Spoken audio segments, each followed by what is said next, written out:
sorry, Colonel. Hey, Henry. What the hell's the matter with you? I'm tired of you guys trying to run this outfit. This time, there's going to be disciplinary action. This isn't a hospital! It's an insane asylum! Frank, how long does this show go on? It gets longer all the time. Amen. Amen. This film didn't get released from Fox. It escaped. But there were two other wars going on at the same time over there. There was Tora, which was the Japanese war, and then there was Patton, which was the European war.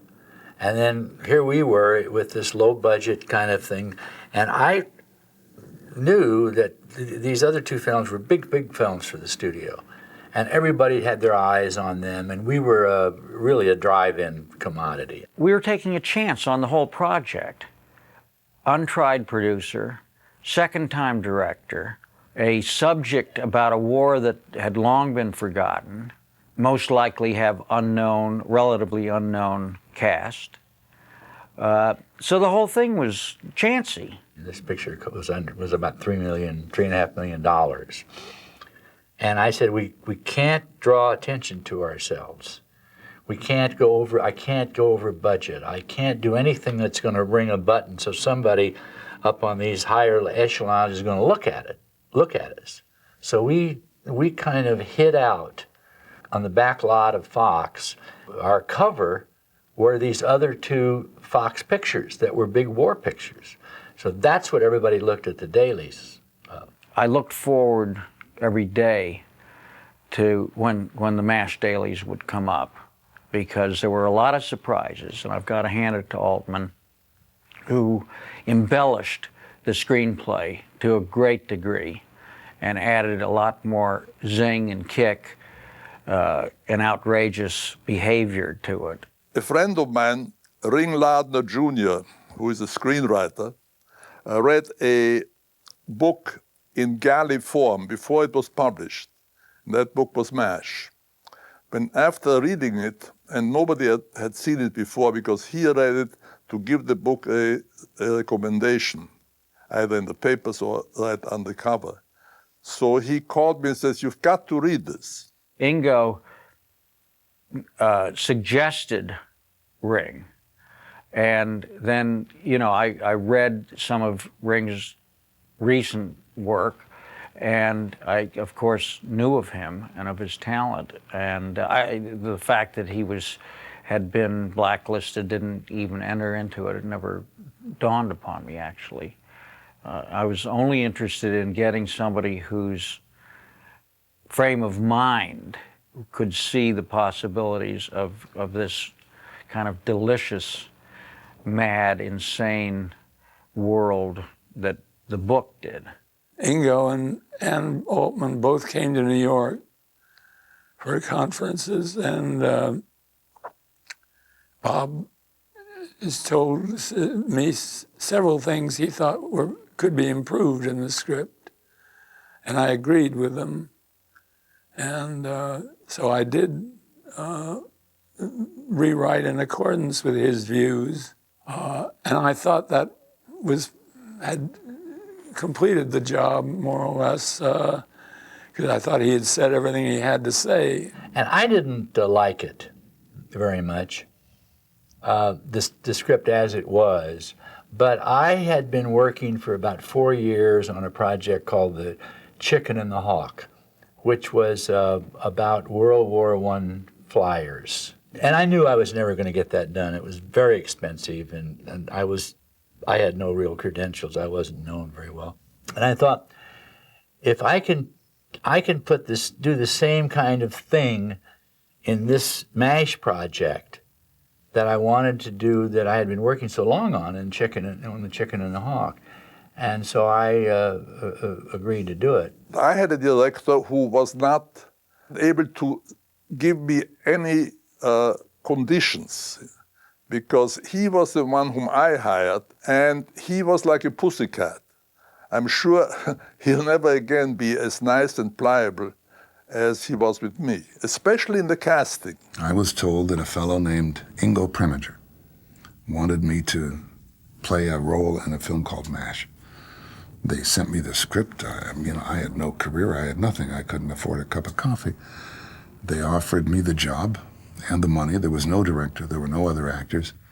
When Bob Altman was hired, first and foremost, he tried to get me fired because I was not the actor that he wanted to work with, and he was not successful with that. Then he tried to get my billing changed because he wanted the picture to headline Elliott. Bob Altman offered me the part of Duke, the Tom Skerritt role, and I thought that I would drive myself nuts validating me in my own ear as an American Southerner, and I said I'd never questioned an offer, but that this role of Trapper John McIntyre, that I felt I had the energy and the spirit for it if Bob could see me in it, and so he cast me as Trapper John, and that's how I got that part. Yeah, I had called Bob Altman. I knew him through the 60s. He had been my mentor and encouraged me to write. So I was in the midst of a screenplay and having some difficulty with it. I gave him a call. I said, Bob, I'm in the middle of the screenplay. He says, Skerritt, wait a minute. Let me get back to you. And he hung up. This is in the afternoon. I think it was like a Thursday afternoon. The next morning they were negotiating for me to be in MASH. Robert Altman said I was down on the floor chewing on his pant leg when I got the part. But actually, I just wore lipstick for the first time in my life. I was always hiding my lips, and I wore red lips, and I went into a meeting, and it was a room full of people. And before I left, he said, I'll give you the best part in the movie. And she actually came in for the other part. She came in, I remember at Fox, remember the first day I saw her, I'd never met her, and she came in to see about Lieutenant Dish. And after I talked to her, I said, listen, if you should be playing Hot Lips. Well, getting into the movies was totally unexpected. And Bob Altman had come up to San Francisco, as we later found out, to raid the city of all of its acting talent. But we knew that he was there. He, I believe, had come to American Conservatory Theater, where I was working. And that was my first meeting with him. I didn't have to read it all. I did have to go to Los Angeles and meet with Ingo. And one of the reasons we went for him, he played a dentist in the movie, as you know. He had very bad teeth. Well, I do have an underbite. So for Ingo to say I didn't have perfect teeth, they were perfect at one time after 9 years of orthodontia, but something in my genes made the lower jaw continue to grow forward. So there is this sort of malocclusion, and I didn't know that was probably the criteria that I got the part for. I had thought it was more that, without being conceited about my abilities, I do know that I exude a certain warmth. And since Painless was largely a sexual joke, I'm a fairy. that it was necessary to try and put some meat on the bones. And I think that's why I was hired, and my protruding jaw. There wasn't much of a role in the original script, and Bob Altman said to me, well, there's a priest, and if you were going to play a priest in a MASH unit, and we talked about what that was, and how would you imagine a character like that you would play a character like that? And I had the inspiration of remembering a sort of a childhood friend of mine who had gone into the seminary and thought he was going to become a priest. Eventually he didn't, but he was a very sweet, shy, bumbling kind of guy, and I described that person to Bob, and he said, that sounds good. And I said, well, you know, I'm about to open in a Broadway show, and he said, well, I hope it flops. And it did. I think it's an interesting story, and it's amazing how things happen in this industry. God doesn't give you what you want when you want it. He gives you what you need when you need it. I was playing Charlie Brown in You're a Good Man, Charlie Brown in New York, and this little theater off Broadway, and lo and behold, one of the people who came to see me one night was Otto Preminger, the famous movie director. A year later, I was doing Charlie Brown in Los Angeles, and I get a call from my agent at that time, who said, Ingo Preminger would like to see you out at 20th Century Fox. They're doing a new film called MASH. I thought it was about potatoes. I had no idea what it was about. And I walked in the office. He took one look at me, smiled, and said, go home, you got the part. I didn't audition, I didn't read, I didn't do anything. And it was several years later that it dawned on me, dumb as I was then, at 25 years old, that it was Otto Preminger who recommended me to his brother Ingo. I think I'm maybe the only person, maybe, or one of the very few people who had worked with Bob before MASH, who was in this picture. And I started with him in television on combat. So I'd been in these Army films with him before. And he was doing this sort of anti-war stuff. And of course, the network hated it, and they, fired him from that show. And here he's doing it all over again. So because I had this history with him, he called me up and said he was going to do this film and wanted me to be in it. I was in the part where the Japanese section, which was a separate section, really. We shot it at the end of the picture. It finished in the camp. It was almost a little bit anticlimactic. For a long time, I don't think it's anybody's favorite part of the movie, least of all Bob's. And for a long time, he'd say, "Well, you're in the movie. No, you're not in the movie. You're out of the movie. No, you're not. You're in the movie. No, you're out of the movie." And then finally, it wound up in the picture, as the myth goes, because when the boys get back to Korea, they get off a helicopter and they step over these bodies, these casualties, in their golfing togs, and he loved that shot. And so for the sake of that, he incorporated that Japanese section. But for a long time, wasn't going to be in the picture. You've got to hand it to Bob Altman, who really dug up those personalities and cast the picture, meticulously and perfectly. The shooting began, and I was again very lucky because both Dan Sutherland and Elliott Gould are two very intelligent guys, not only good actors. A lot of good actors are not that intelligent. And they were able to give the picture a certain tone, very often by improvisation. In the nature of Robert Altman's work, he gives you just about as much room as you can fill. So he gave me so much room to express myself in this character that it was a real breakthrough for me in terms of uninhibited expression. We were trying to be as true as we could be as actors, and together I felt that Elliott and I captured something about a relationship that was about the relationship of two men, and it's hard for me to have relationships with men. I thought that we were able to capture something that was evocative of the spirit of fellows in service. Donald Sutherland and Elliott Gould, about somewhere through the film, I don't know what, they became very tight. We didn't ever say the same words twice. When you had a medium shot, we'd say one thing. When you had a close-up, we said something else. It was difficult for me because I came from a very disciplined theatrical place, and I was not as loose as Bob and his team were. Everything was fine for Bob. That was the most important thing. But it wasn't so fine for Donald and me. And we were somewhat taken back by it. And we complained about Robert Altman. And we even went to see our agent to say, this guy is impossible. And we don't know how we're going. We were just so arrogant and such snobs, me and Donald. It was just for the good of the film. We thought that Bob should probably be committed to an institution for the mentally unbalanced, because he was obviously nuts what he was doing, It was wonderful, yeah. But we were serious. We thought he was crazy. Had I known that, had something been said to me about it, I'm quite sure I would have quit. I wouldn't have gone ahead with in the middle of it. I was, it really amazed me. It hurts your feelings. 80% of it, I would say, offhand, was improvised. I remember reading the script twice before we started shooting, and I don't think I ever picked it up after that, except maybe to glance at it and say, does this have any, is what we're doing, does that have anything to do with what was written? Invariably, no. There were areas that sort of, we were in a scene that was written, but whether we were saying the same thing, invariably we were not. There's a sequence in MASH where where Donald Sutherland and Tom Skerritt are leaving the MASH unit near the end of the film, and they're getting in the Jeep, and everybody gathers around to say goodbye.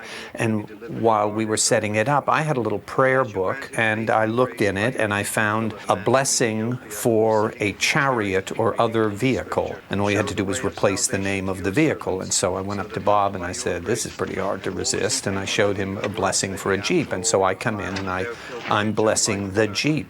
Attain to everlasting joys through Christ our Lord. Amen. And it's a very sweet aspect of that character. And that's just one example of improvisation in the sense that it wasn't in the script. And, we improvised and put it into the scene. I remember Bob coming over to Roger Bowen, who played Colonel Blake, and myself, and he said, okay, here's the way I'd like this to work. He says, I want you to give, he's talking to Roger now, he said, I want you to give a list of things that you want Radar to do. And Gary, I want you, at the same time he's saying that, just a hair before he says it, I want you to be saying the same thing that you're going to be doing.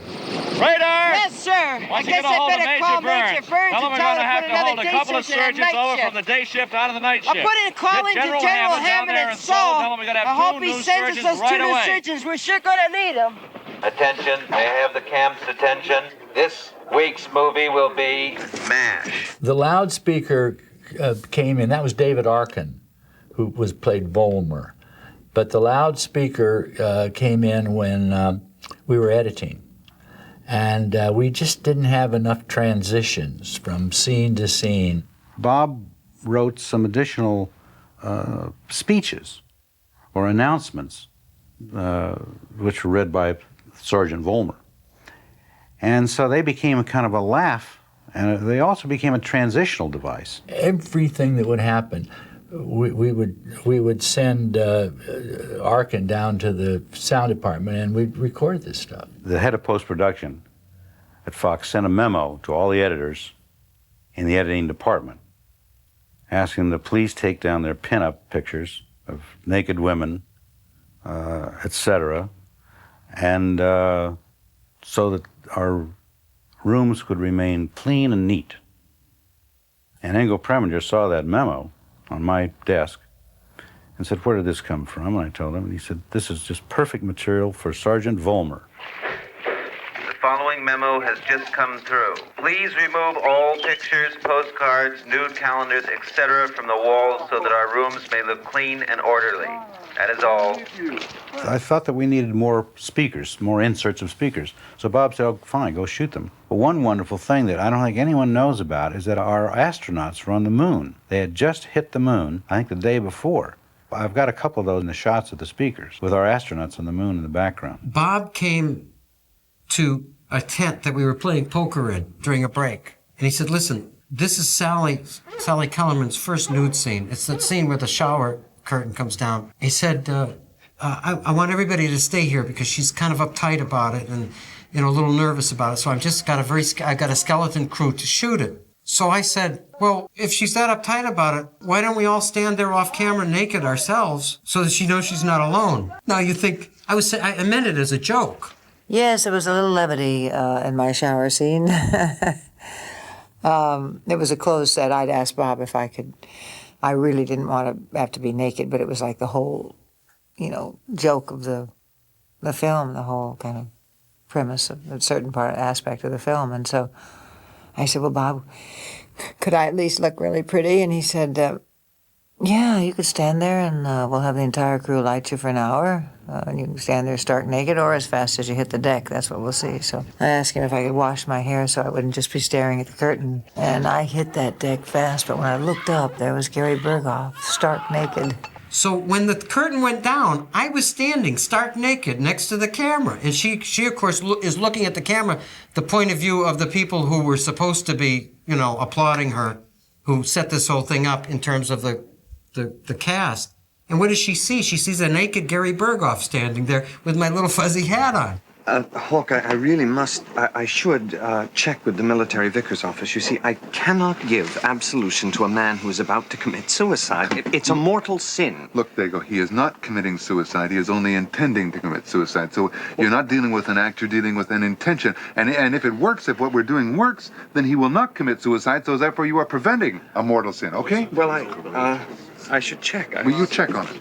And I went on the set one day, I'll never forget this one, and I was just out hanging out. We were going to have lunch or something. We used to show up just whether you're working or not, you know, because it was fun to be around. And he's walking around laughing. He's got a painting, a little photograph of a painting of The Last Supper, you know. And I thought, oh, you know, bad boy Bob starting up again here. Painless will be in the center, and put Don next to him and Elliott next to him so he can lean over to the start with the finger thing.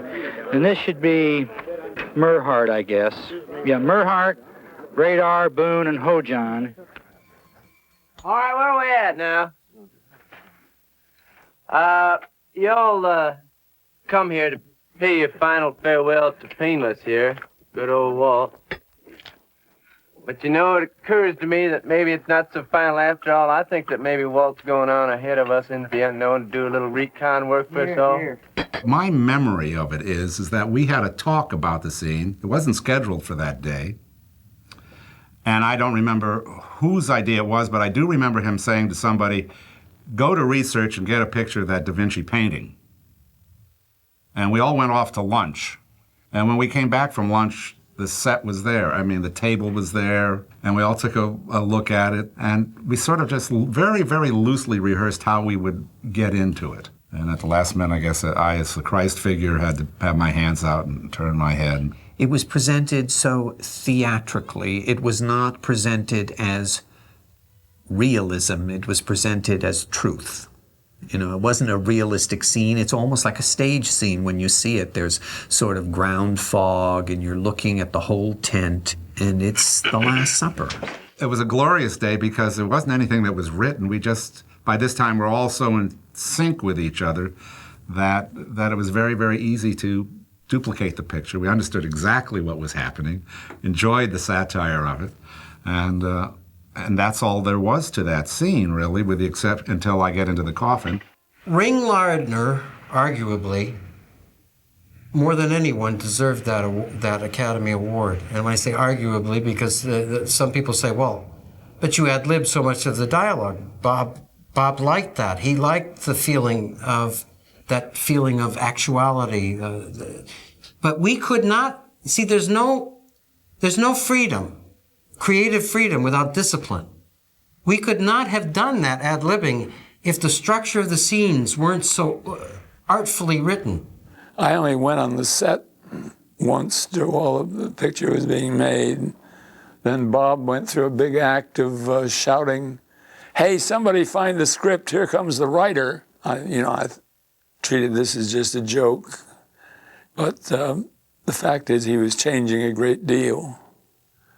Going much beyond the suggestions he had made.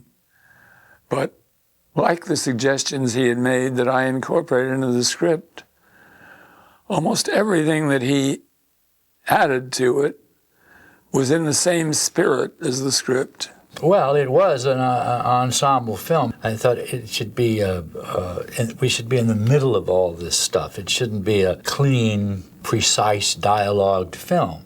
And I was looking for as much improvisation as I could get. It isn't the improvisation that makes the picture. It's the storyline and the interpretation, which the director is part of. And Robert Altman did a very, very fine job.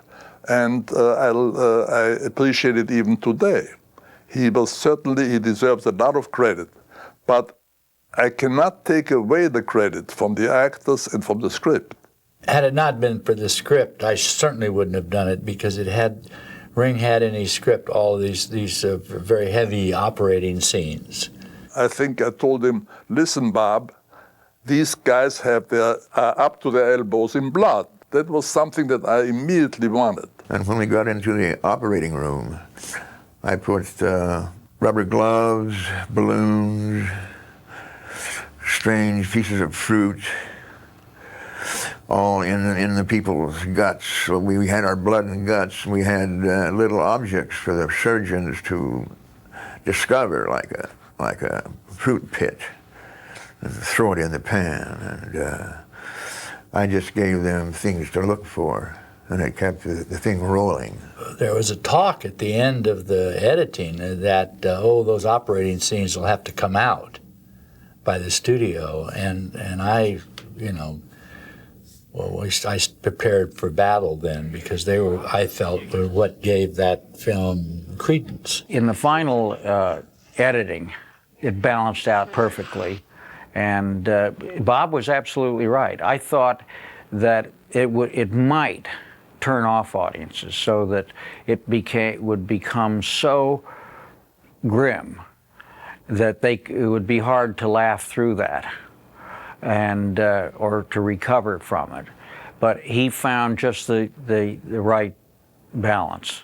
Darryl Zanuck, who was still president of the company, although he was living in France, and had left his son in charge of the immediate work. Darryl Zanuck also saw the picture for the first time. And immediately after the showing, he called everybody connected with it to the back of the projection room. And he said, we're going to have a meeting at 10 o'clock tomorrow morning. We've got to reshoot a great deal of this. You cannot combine those operating room scenes and all the blood and so on with that kind of broad humor. Darryl had been in Europe all the time we were making this, and he came back with these two young French girls, or Continentals, and we were in the room, and this editor guy turned around and said, well, all those operating scenes has to come out, the public can't handle that. And Darryl says, right, and these girls said, are you kidding? That's what makes this thing good. And right there it was settled. Yes, you mean he's going to live? How's the blood count? He'll Fine. You have another sponge. He's going to be around tomorrow morning. Let's bag him less, will you? He wakes up. Nice to see those in Tell him that he hasn't got anything between his legs anymore. Let me have a long fingers. The cruder the joke, the better chance it had about making the film. Because the more obscene the joke, the better. Because nothing was as obscene as these guys being blown apart and sent into this place to be patched up and sent back again. I mean, it was, to me, that was the obscenity. And those operating scenes gave validity to the film and to the situation. And hopefully the audience would understand that this levity that these guys went through was for a reason. It was so they could survive. What this picture is about, and it keeps getting more clear to me all the time, is the insanity. It was the first picture that ever used the word. We were playing the San Francisco Giants. I opted out of that after the first day because I got crushed. But John Schuck has to look at this guy and say, I'm going to knock your block off. And then the guy runs over him. And John said, just for the rushes, just for a laugh, let me say I'm going to knock your fucking block off. And I said it to Ben Davidson, 6'7" foot of muscle, who did not know I was going to say it. And when you see me fly out of the screen, I still have a bit of a headache. I've never been hit so hard in my life. The Hayes office, which doesn't exist, I think, anymore, said they won't give the picture an R. In those days, you could appeal that rating by going to the various presidents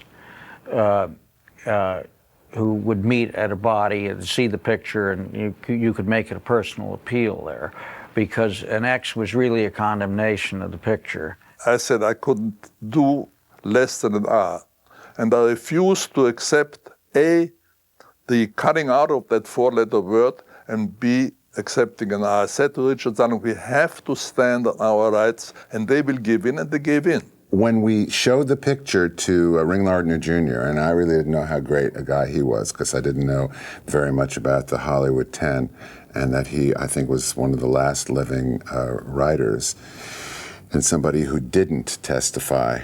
And the picture was being screened by Bob at 20th Century Fox for Ring Lardner Jr.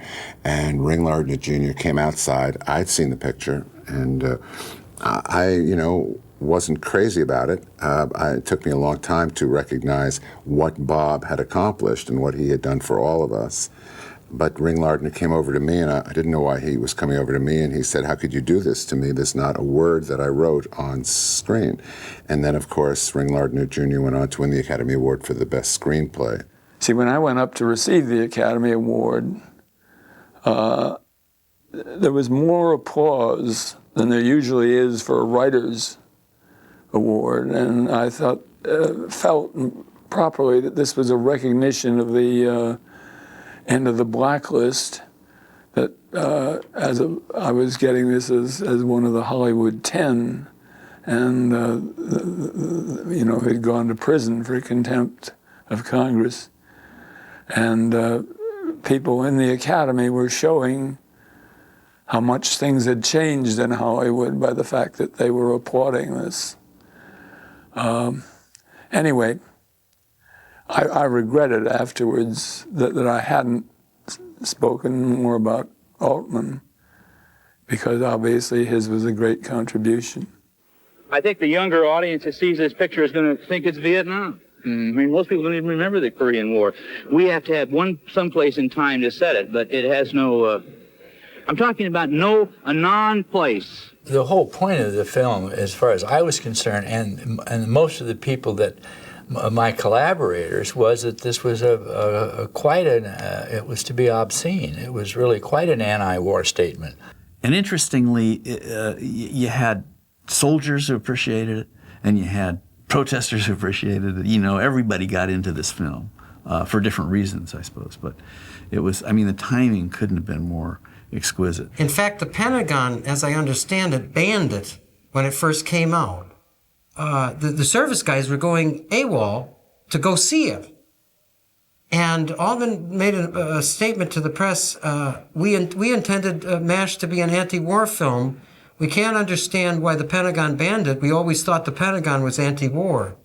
And boy, it was lifted real fast, the ban. It really helped to give my career a thrust, to help me to get to a place where I could finally see for myself. That's why I have to wear my sunglasses, because it's so bright, it's blinding out there.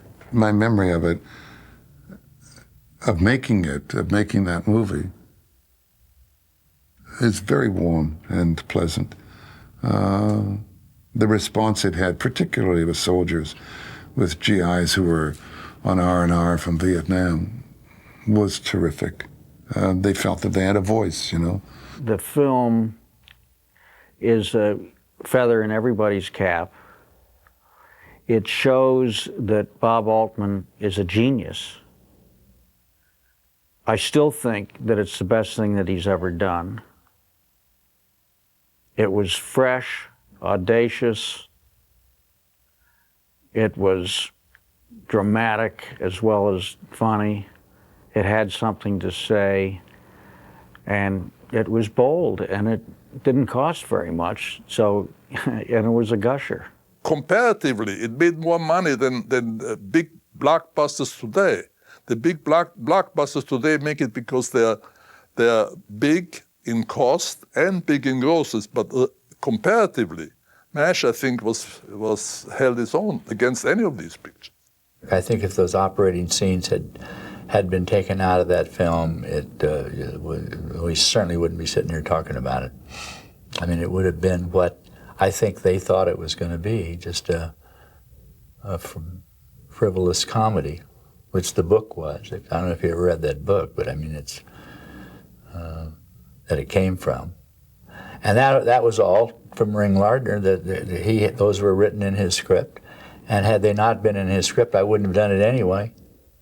And the way they turned out, I felt that they gave that was the pain you had to pay for. You have to pay for your laughs,